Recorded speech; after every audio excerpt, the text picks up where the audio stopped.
Greetings, everyone, and welcome to the Elephant TV. My name is Joko Buthi. Today I'll be speaking to Tahira Shariff Mohamed. Ms. Shariff is a doctoral researcher at the University of Sussex, and her research examines how pastoral communities in northern Kenya have evolved community safety nets and moral economy response to livelihood uncertainties in northern Kenya. Karibu Tahira to the Elephant. Thank you very much for hosting me today. Great. Just to start us off, Tahira, as an opener, within the state, imposed on us again, from British rule, coming from colonial rule, post-independence, there's been this tension, between pastoralists and the state that we have seen playing out not just within the post-colonial state with shifter wars and the media narratives on bandits, etc. But also we have seen it also playing out even during pre-colonial times. If you could, just for the sake of our audience, why has there been this kind of tension between the state and pastoral communities, particularly in northern Kenya? Thank you so much, Joy, for this. Before I begin, let me outline what is pastoralism and also what we understand by state, like just basic outline. Right. Pastoralism is a way of life centered on rearing livestock for subsistence and to some extent market. And the primary feature of pastoralism, especially in northern Kenya, is mobile and extensive livestock production in an equilibrium environment characterized by insecurity, adverse climatic event. And they do this by adaptive movement and dispersing their animals in different places. So the main argument here is mobility, moving through the rangelands, even across the borders. And then coming to the second component of your question is about the state. What characterizes states is like territory making, border making, and also controlling, also governing like the populace through their sovereign powers. So from that definition itself, the state and pastoralism, the aspect of control and the mobility itself has a tension in it. But then going back to the colonial times, especially the pre-colonial time, there are some specific policies which characterize how the northern region, which is basically area resided by pastoralists, there are some specific policies that characterize how those areas were ruled. And like I can give a couple of policies that ruled those that were enacted in those areas. Number one is this outlying district ordinance of 1902, right, which was exclusively applied in this northern frontier district, which declared the area as closed area. That means those people who go out of that region and those who visit the area could not pass without identification, what they used to call pink card then. That is number one. And then secondly, there's this policy about special district administration ordinance of 1934, which also provided specific powers to the provincial commissioners to detain, confiscate, and arrest those people, pastoralists, who are considered hostile in that period. So this kind of policies, controlling movement, arresting, confiscating livestock, like promoted how pastoralist and state or even pre-state colonial government lived together. Right. And then thirdly, pastoralism, especially in pre-colonial period, was considered, was criminalized and penalized, as they could not be tracked and taxed like their settled farmers. So they were considered outdated, primitive. So they were not favored the way the neighboring farming group are favored. So these are the aspects of tension which were left by the colonial government. And then like when we come to post-colonial independent Kenyan government, the legacies and the empires of the colonial governance continued, where movement was restricted. And then like the North was seen as an unviable environment. And then when Kenya got its independence and the northern people wanted to secede to Somalia, which resulted in counterinsurgency and the famous shifter war of 1963, the aftermath and how the government of Kenya managed this shifter war intensified the tension between state and pastoral people. So for instance, the continuity of that legacy of pre-colonial government of movement control, then the declaration of state of emergency, curfews in the northern frontier district, forced villagization where people are kept in concentration camps and the animals confiscated by the provincial commissioners and the militaries in the region. And also this was followed by collective punishment. Anyone who was found guilty was not punished individually, but the collective tribal community were punished. So this kind of activities violated human rights in those regions and then resulted to massacres, discrimination, and subsequent marginalization of people in the north who are predominantly pastoralists. So in a nutshell, this is the beginning of where the tension between state and pastoralism began. But also I can add one important aspect to this tension is the sessional paper number 10 of 1965 on African socialism and its planning application to Kenya. Right. This sessional paper declared the southern part of Kenya and the highland as a potential area for growth and development, but considered northern region just as westlands, which are not viable for economic development. That means all the resources for development is given to this highland potential area, and the northern was exclusively marginalized and left on its own. Thanks for that, Tahira. I mean, I like the fact that you talked about policies because moving from, as you rightly put it, from colonial Kenya to post-colonial Kenya, but then in terms of a shift in policy happens, particularly within the post-election, after the post-election violence 2007 to 2012 between the coalition government, is that when we see the invention of this project called Vision 2030. And if you look at the Vision 2030, many of the big infrastructure projects actually are to take place in the northern part of Kenya, Lapset, the wind farms, the Isiolo Resort City, etc. But then in 2012, 2013, to try and undo sessional paper number 10 of 1965, the Kenyan government passes an sessional paper of 2013 of Northern Frontier, right? But then, so now this shift happens, but then this shift doesn't happen in conversation with the communities in the north, but in particular, it doesn't even happen with conversation with the pastoralists as part of those communities in the north. So how does now, so you have 100 years of neglect, and then overnight you have all of a sudden this aggression of the state. Now, before it was neglect, now you have the idea of maendeleo. So how does this tension, now this almost 180 degrees turn, how has it played out between pastoralists and now the new posture of the state towards them in northern Kenya from 2012, 2013 to now? How has it played out? Thank you so much. Yeah, from now the marginalization and exclusion, now the idea of grabbing the potential for this northern frontier district emerged through different policy shifts, as you mentioned, the sessional paper of number 8 of 2012, which created national policy for sustainable development of northern Kenya and other arid lands, which bred the ASAL policies. So these ASAL policies also came with it the idea of the Vision 2030.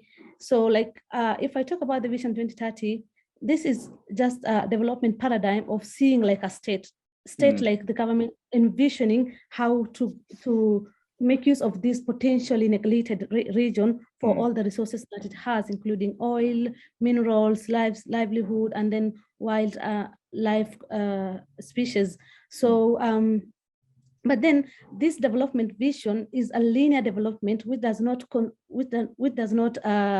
capture the diversity of how pastoralists live with their livelihood. And then that's the question comes, is development for who? Is it for the government or for the pastoralists? And with what consequences for pastoralism and the welfare of the pastoralist? Of course, this investment in large scale corridors like airport, abattoirs, and all mega infrastructure such as Lapset are all development and opening the potential for northern Kenya. But then there are various outcomes because we do not know where this corridors goes, where it passes, and then it breeds this politics of anticipation, whereby people going to get plots in the corridors of those investment.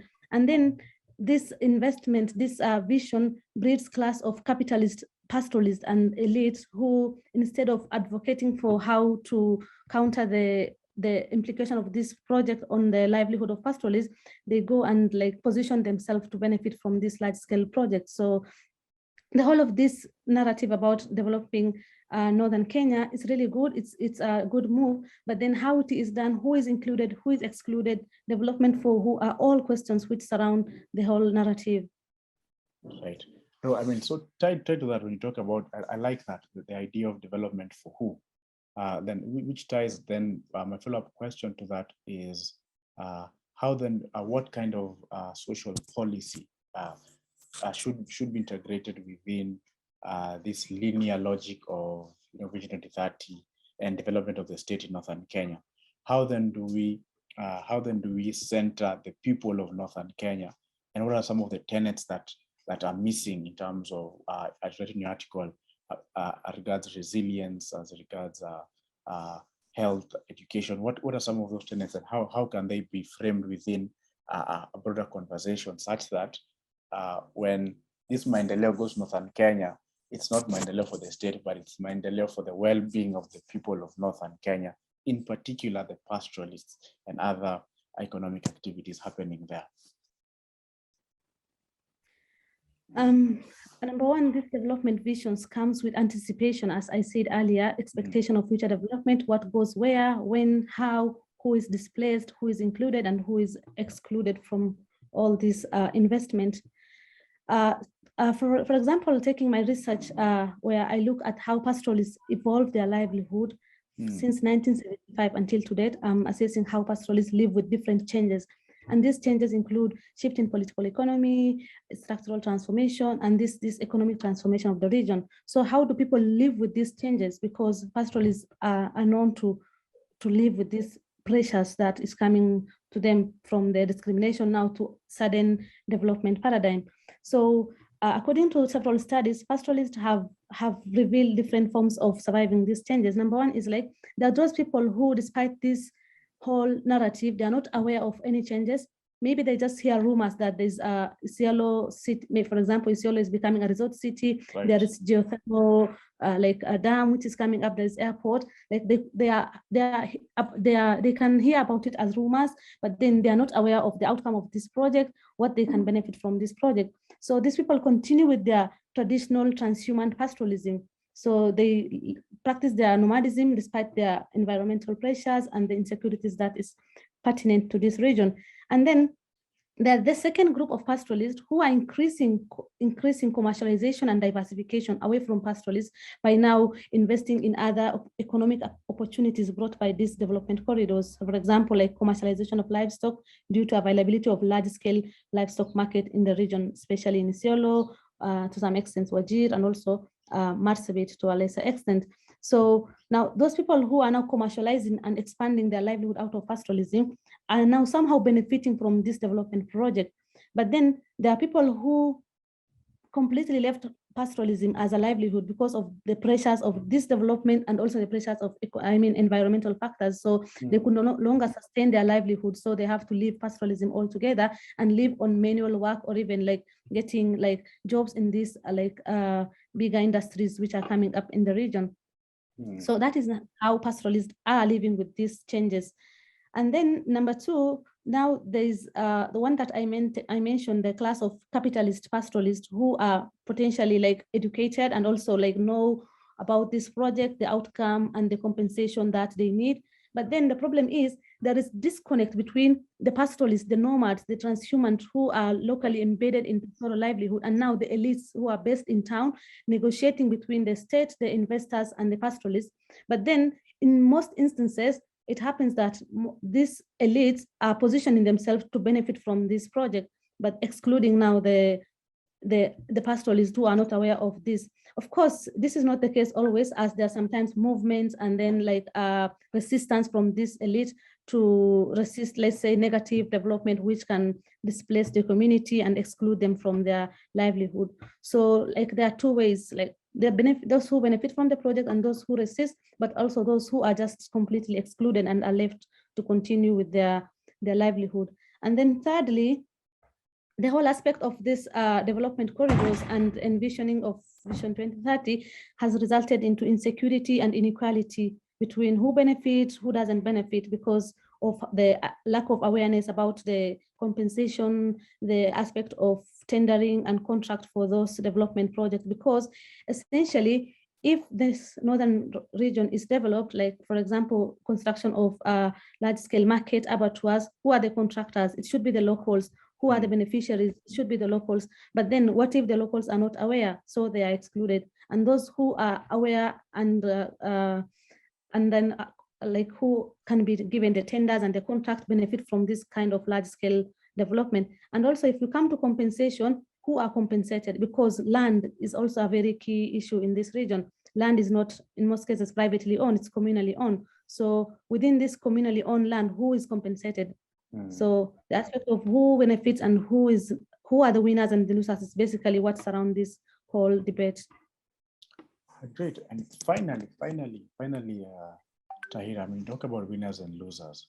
I mean, as a local, as someone who's been doing, I mean, who's doing a PhD in these kind of things, I mean, if you have to postulate a kind of way forward for the state, but also in conversation with the community, what kind of integration would we need moving forward? One, to make sure that development doesn't breed an inequality that you've talked about and insecurity, but then two, that there's a kind of win-win in what in the article you say, that we need to move policy from the boardroom to the field. How will this look like practically? If you to give a couple of steps, policy recommendations, how will this look like practically? I think, thank you so much. This is a really important question. Number one is strengthening the grassroots civil society association in the North.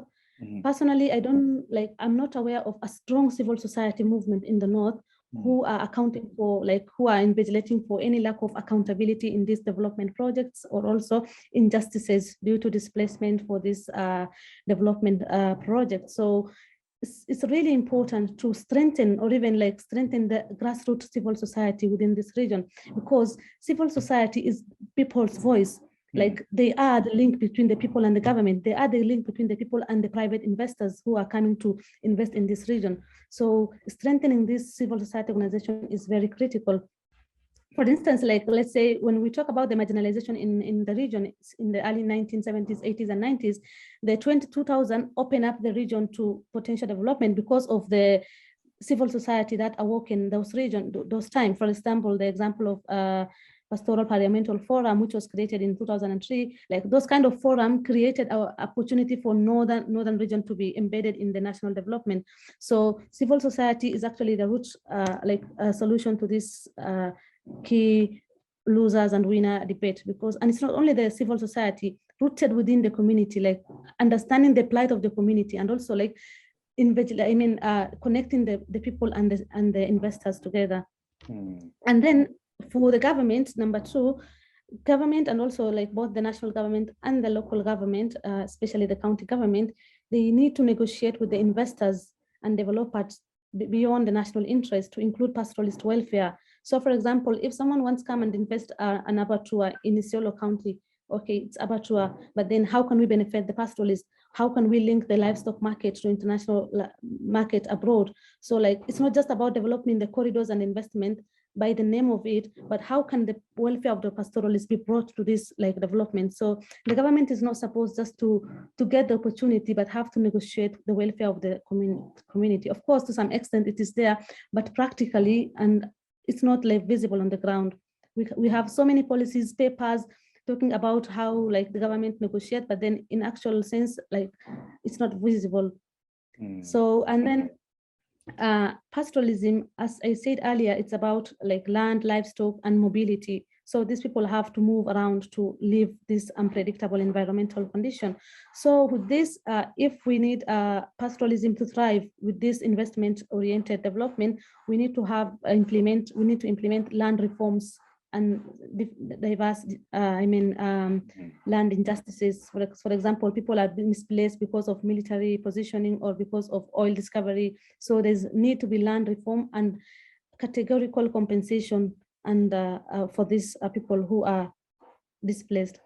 And then there is also need to involve media and other stakeholders in these policy spaces, because sometimes like the way, for example, when we look in the web, like how agriculture is promoted, there are a lot of documentaries, there are a lot of activities about productive agriculture, but then we need that space for pastoralism. And then media is really key here because of how pastoralism is framed in the mind of the local Kenyans. So like there are people who, when they hear pastoralism, they get pissed off because they consider it as outdated or primitive kind of livelihood. But then that is not the case. We need to create like publicity for pastoralism and like how they have been living with this difficult situation and what lesson we can learn from them, because we've been living like pastoralists, we've been living with a lot of difficulties in terms of insecurity, marginalization, exclusion, and now this development, all of it confusing what will happen in the future. We don't know whether pastoralism will be extinct or it will continue to thrive despite these pressures. So media is really important in challenging the dominant narrative of pastoralism as causing desertification, ungovernable people, or all kind of misrepresentation. So I think those are the critical issues. And then to add on this, there is this social policies and social events such as this, what do we call? For instance, when in school, we used to hear these 4K clubs in school for agriculture. Right. So like, why can't we have such kind of clubs for pastoralism so that people have a sense of what pastoralism is, what it entails? So all this is like advocating for pastoralism and also promotion of social events such as there is this International Year of Rangeland and Pastoralism, which is set for the year 2026. So through this International Year of Pastoralism, like across the globe, international organizations and development agencies, especially around pastoralism, they are creating documentaries, videos about pastoralism, what pastoralists do, how they contribute to environmental preservation. So we need to have such kind of media advocacy about pastoralism.